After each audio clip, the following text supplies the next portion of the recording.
Hey foodies, welcome to liveloveloverecipes.com. இன்றைக்கி நம்ம சேனலில் நம்ம பார்க்க போகிற ரெசிபி என்னென்னு பார்த்தீங்கன்னா பேபிகார்ன் மசாலா கறி ரெஸ்டாரண்ட் ஸ்டைலில் எப்படி செய்கிறது அப்படின்றது தான். இது வந்து பார்த்திங்கன்னா சப்பாத்தி, பூல்கா, தோசா கூட பர்ஃபெக்டாக செட் ஆகும். கண்டிப்பாக இந்த ரெசிபியை நீங்களும் ட்ரை பண்ணி பார்த்துட்டு எப்படி வந்ததுன்றதை கமெண்ட்ஸில் சொல்லுங்கள். வாங்க இப்போ இந்த ரெசிபி எப்படி செய்யலான்றதை பார்க்கலாம். ஃபர்ஸ்ட் இதுக்கு நம்ம ஒரு சாஸ்பேனை சூடு பண்ணிவிட்டு அதில் 2 டேபிள் ஸ்பூன்ஸ் ஆஃப் ஆயிலை ஹீட் பண்ணிக்கோங்க.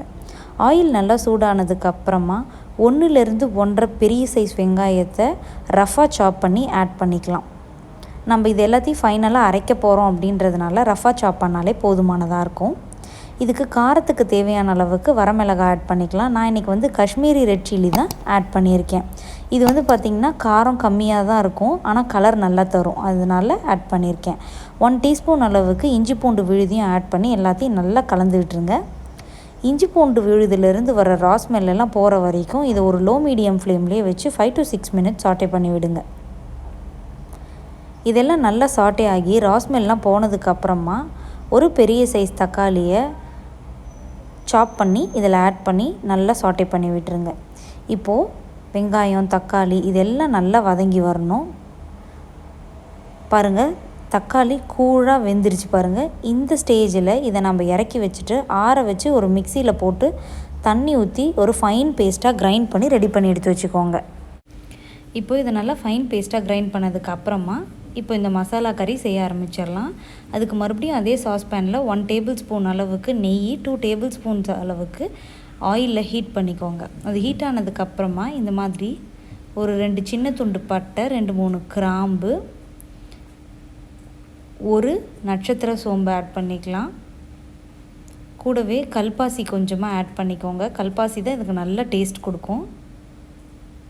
அதுக்கப்புறமா ஏலக்காய் தூள் ஒரு 1 பிஞ்ச் அளவுக்கு ஆட் பண்ணிக்கோங்க. உங்கள்கிட்ட ஏலக்காய் தூளாக இல்லை அப்படின்னா அதை தட்டி போட்டு ஆட் பண்ணிக்கலாம். இப்போ இதெல்லாம் நல்லா சாட்டே ஆகி வாசனை வந்ததுக்கப்புறமா நம்ம அரைச்சி வச்சுருக்குறோம் இல்லையா வெங்காயம், தக்காளி விழுது, அதை இதில் ஆட் பண்ணிடுறோம். இதுக்கு தேவையான அளவுக்கு தண்ணியும் ஆட் பண்ணிவிட்டு இது எல்லாத்தையும் நல்லா கலந்து விட்டுருங்க. இது கிரேவி வந்து நல்லா திக்காகும், அதனால் தேவையான அளவுக்கு நல்லா தண்ணி ஊற்றி கலந்து விட்டுருங்க. இப்போ இதில் 1 டீஸ்பூன் அளவுக்கு காஷ்மீரி ரெட் சில்லி பவுடர், கூடவே 1 டீஸ்பூன் அளவுக்கு கரம் மசாலா பவுடர், 1 டீஸ்பூன் அளவுக்கு கொரியாண்டர் பவுடர் இதெல்லாத்தையும் ஆட் பண்ணிவிட்டு எல்லாத்தையும் நல்லா கலந்து விட்டுருங்க. இப்போ இந்த ஸ்டேஜில் இதுக்கு தேவையான சால்ட்டையும் ஆட் பண்ணிவிட்டு வாட்டரையும் இதுக்கு தேவையான அளவுக்கு ஆட் பண்ணி எல்லாத்தையும் நல்லா கலந்து விட்டுருங்க. இந்த மாதிரி நல்லா நம்ம கிரேவி கொதித்து வரணும்.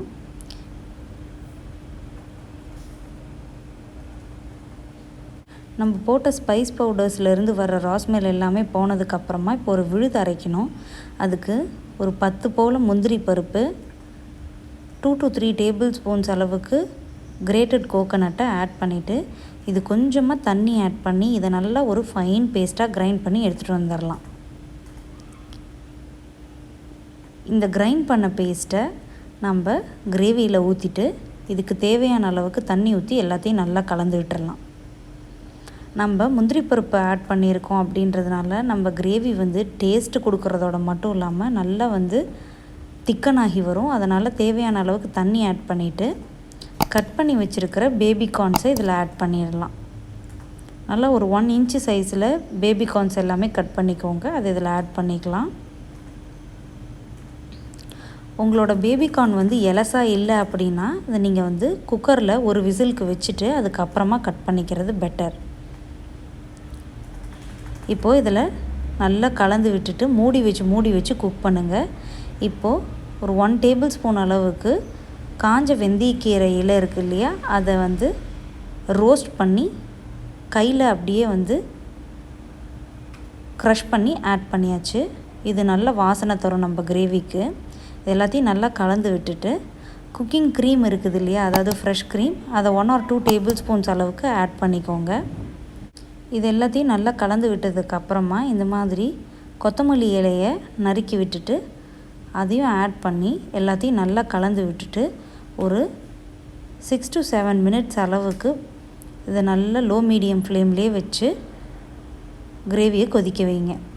இதிலேருந்து லைட்டாக எண்ணெய் பிரிஞ்சு வர்றது தெரிஞ்சதுக்கப்புறமா ஃப்ளேமை சுவிட்ச் ஆஃப் பண்ணிவிட்டு இதை நீங்கள் சர்வ் பண்ணிட வேண்டியதான்.